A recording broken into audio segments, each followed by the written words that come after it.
Deep in a big green forest, where the sunbeams danced through the leaves, a little white bunny was lost. His name was Snowball, and he had fluffy white fur like a soft cloud and twinkly red eyes.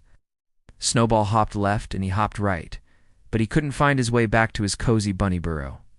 He sat down by a big oak tree, his little nose twitching. "Oh dear," he whispered. "I'm all alone." Just then, he heard a tiny sniffle. He peeked around the tree and saw something magical. No bigger than his paw, May. No bigger than his paw. She had hair like spun gold and wings that shimmered like dragonfly wings. She was sitting on a mushroom, wiping a tear from her eye. "Hello," Snowball said softly. "Are you lost too?" The little fairy looked up. "Yes," she sniffled. "My name is Lilith. I was chasing a pretty butterfly, and now I can find my way back to my rose petal home." Snowball's ears perked up. "My name is Snowball," he said. Maybe we can find our homes together?" Lilith's face brightened. "Oh, that's a wonderful idea," she chirped, and just like that, they became friends. Snowball and Lilith decided to travel together. The forest was big, but they weren't scared anymore because they had each other. Their first little adventure was a patch of prickly thorns. "Ouch, ouch," said Snowball, trying to hop through. "My soft fur will get stuck." Lilith giggled. "Don't worry, Snowball," fluttered her shimmery wings and chanted a little fairy spell. Giggle grass, let us pass." The thorny branches magically bent away, making a smooth, safe path for them. "Wow," said Snowball. "You're amazing."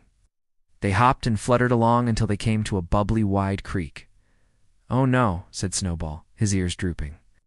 "I can't swim very well. The water's too fast for a little bunny." Lilith landed on his nose. "I have another idea," she said with a smile. She flew over to a big, sturdy green leaf floating near the bank.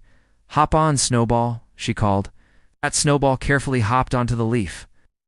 It wiggled a little, but it was like a perfect little boat. Lilith pushed the leaf boat with her fairy magic, and they sailed across the creek, laughing as they went. We're on a big adventure. As the sun began to set, the forest grew darker. Spooky shadows danced between the trees. Snowball's heart started to thump a little faster. "It's getting a bit scary, Lilith," he whispered, huddling close to a log. Lilith took his paw. "It's okay to be scared," she said kindly, "but we are brave together." She cupped her hands, and a warm, gentle light began to glow from her palms. The light was as bright as a little star, pushing all the scary shadows away. It lit up the path in front of them. "Follow my light," she said. With Lilith's magical light to guide them, the dark path didn't seem so scary anymore. They walked side by side, feeling safe and sound. Suddenly, Snowball's nose twitched again. He smelled something familiar. "Carrots," he exclaimed. "I smell carrots from my mommy's garden." He followed the yummy smell, hopping faster and faster. And there it was, his cozy bunny burrow, right under the roots of a giant pine tree.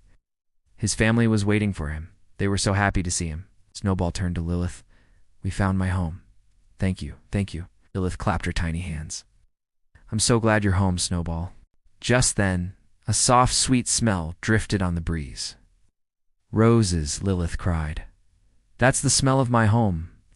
They followed the sweet scent and soon found a beautiful bush covered in pink roses.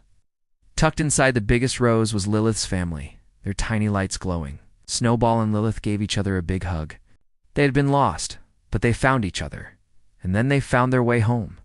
They promised to see each other every day, and they did.